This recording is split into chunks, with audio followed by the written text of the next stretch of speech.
Hi, welcome to part 2 of the EOB. An explanation of benefits is a document provided to you by your insurance company after you've had a healthcare service for which a claim was submitted to your insurance plan. Your EOB gives you information about how an insurance claim from a medical provider, such as a doctor, hospital, or lab, was paid on your behalf, if applicable, and how much you're responsible for paying yourself. You should get an EOB regardless of the portion of the bill that the insurer paid.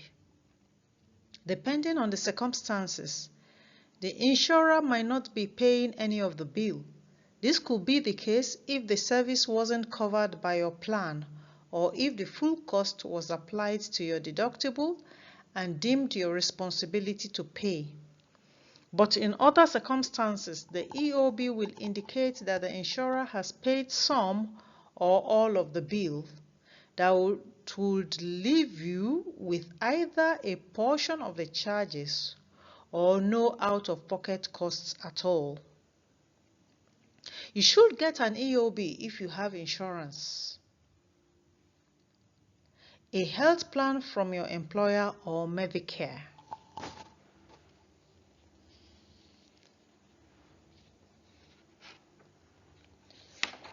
The information in an explanation of benefits would contain and help you track expenditures and also serve as a reminder of the medical services that you may have received in the past.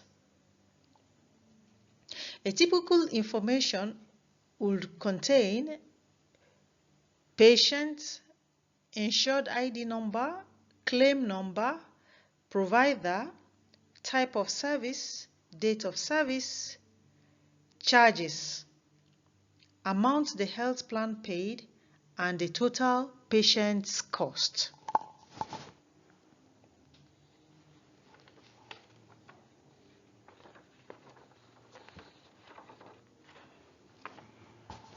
Your EOB will generally also indicate how much of your annual deductible and out-of-pocket maximum have been met. If you are receiving ongoing medical treatment, this can help you plan ahead and determine when you are likely to hit your out-of-pocket maximum. At that point, your health plan will pay for any covered in-network services you need for the remainder of the plan year.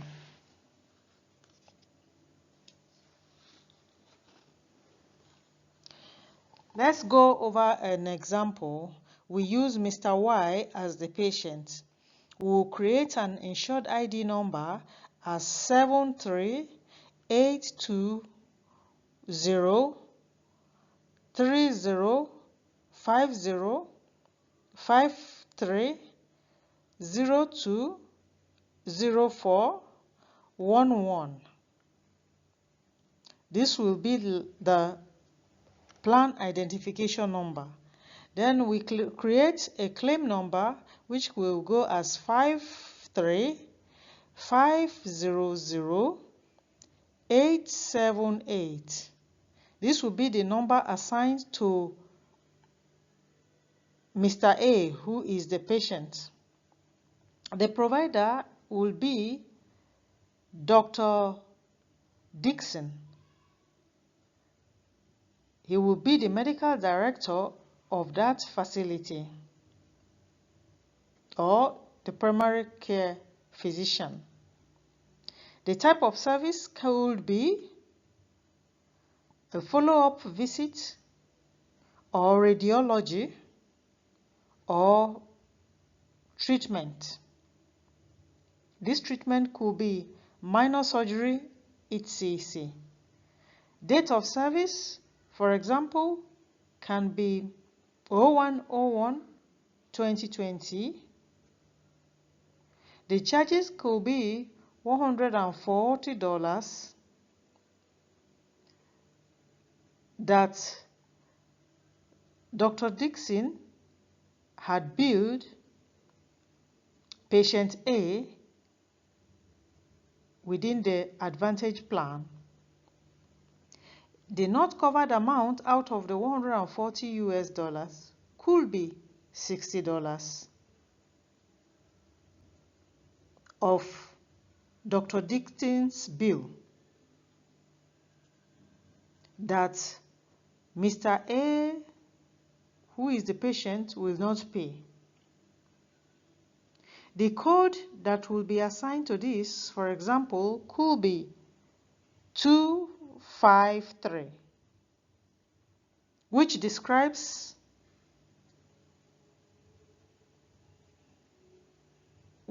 what the Medicare allows over leave in the EOB of patient A. Total patient cost could be $20,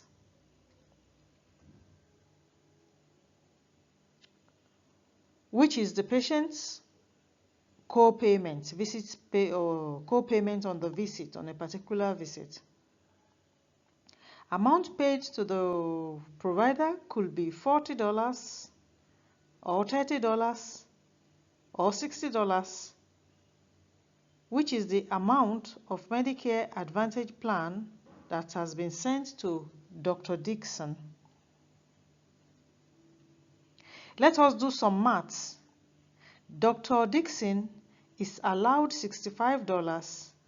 His charge, whereas, is $135 minus the amount not covered of $70, which is equals to $65. So he gets $15 from patient A and $50 from Medicare.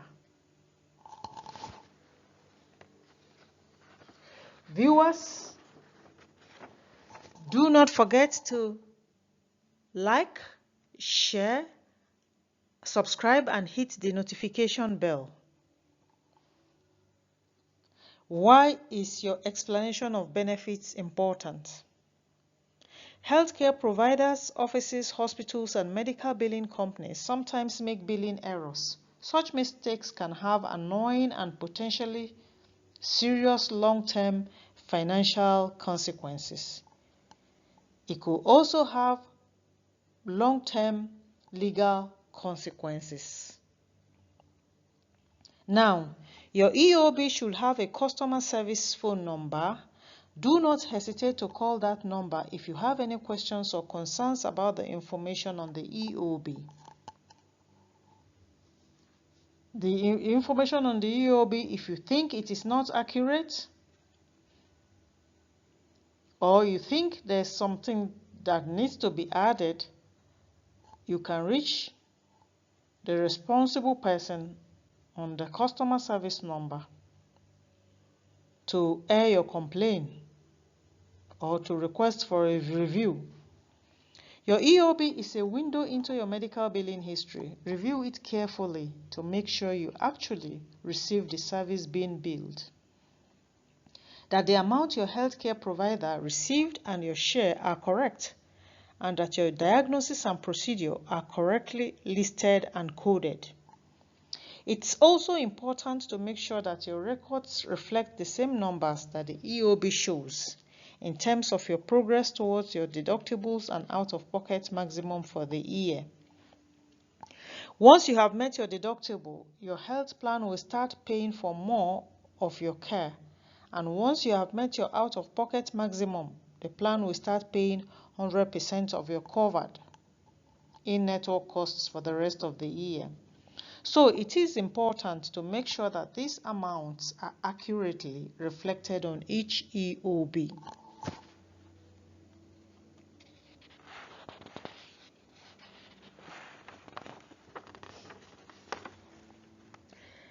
Let us look at EOBs and confidentiality. Insurers generally send EOBs to the primary insured, even if the medical services were for a spouse or dependent. This can result in confidentiality problems, especially in situations where young adults are covered under a parent's health plan. which can be the case until they turn 26 years old. To address this, some states have taken action to protect the medical privacy of people who are covered as dependents on someone else's health plan. But it is important to understand that as a general rule, states cannot regulate self-insured health plans, and this accounts for the majority of employer-sponsored health plans. Viewers, we have come to the end of EOB in summary. Do not forget to like, subscribe, share, and hit the notification bell to this channel. See you again in the next topic, where we shall cover the difference between professional medical billing versus institutional medical billing. Thank you.